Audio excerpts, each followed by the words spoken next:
আচ্ছা তুমি খেতে বসে গেলে? হ্যাঁ। তো বাসার সবাই খাওয়া হয়েছে? না, এখনো তো কেউ খায়নি। তো বাসার কেউই যখন খায়নি তুমি কেন খেতে বসে গেলা? না, আসলে আমার তো একটু গ্যাস্ট্রিকের প্রবলেম, এই জন্য ডাক্তার বলছে একটু তাড়াতাড়ি খাইতে। ডাক্তার তো এরকম অনেক কথাই বলে, তাই বলে তুমি খেয়ে নিবা? আজ থেকে সবার খাওয়ার পরে তুমি তারপর খাবা, কথাটা যেন মনে থাকে। এই শুনো, হ্যাঁ কি সমস্যা বলো? আমি তো অনেক বেশি অসুস্থ, তাই ভাবতেছি বাবার বাড়িতে যাই, কয়েকটা দিন থেকে আসবো। এই ব্যাপারে আমি তোমাকে কিছু বলতে পারবো না, তুমি মার কাছে গিয়ে জিজ্ঞেস করো, মা যেটা বলে সেটাই হবে। মা, আমি তো অনেক বেশি অসুস্থ, তাই ভাবতেছি কয়টা দিনের জন্য বাবার বাড়িতে যাব।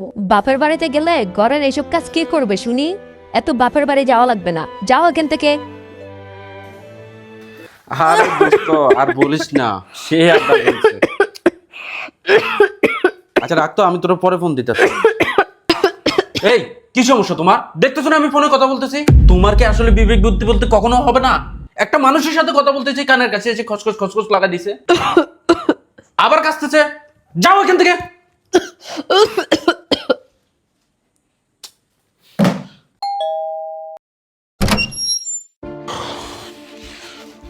এ তোমার কি হয়েছে?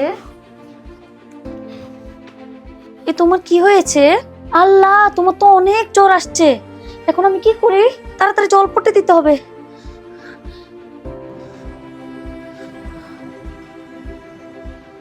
উঠো উঠো, ওষুধটা খেয়ে নাও, উঠো।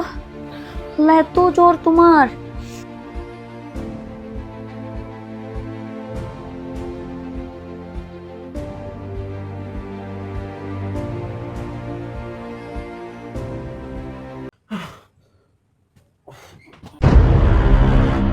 এই মানহা, তুমি কেন উঠছো? তুমি ঘুমায় পড়ো। কি ব্যাপার? তুমি আমার পায়ের উপরে কেন ঘুমাচ্ছ? আর বাকিরা কোথায়? আরে তুমি এত কথা বলিও না, তুমি তো অনেক অসুস্থ, আর বাকিরা সবাই ঘুমাচ্ছে। সবাই আমাকে রেখে ঘুমাই গেল, কিন্তু তুমি তো আমাকে রেখে ঘুমাইলা না। আর তুমি সারা রাত আমার সেবা করতে করতে আমার পায়ের উপরে ঘুমাই গেলা। আর অথচ তুমি যখন অসুস্থ হও, আমি তো তোমার সেবা করা দূরের কথা, তোমাকে মানসিকভাবে আমি অনেক অত্যাচার করি। আসলে আমার অনেক ভুল হয়েছে, তুমি আমাকে ক্ষমা করে দাও। তুমি এত কথা বলো না তো, তোমার উপরে আমার কোনো কষ্ট নাই। আমি তো তোমার পাশে থাকবো, তাই না, সারা জীবন। ঘুমাও।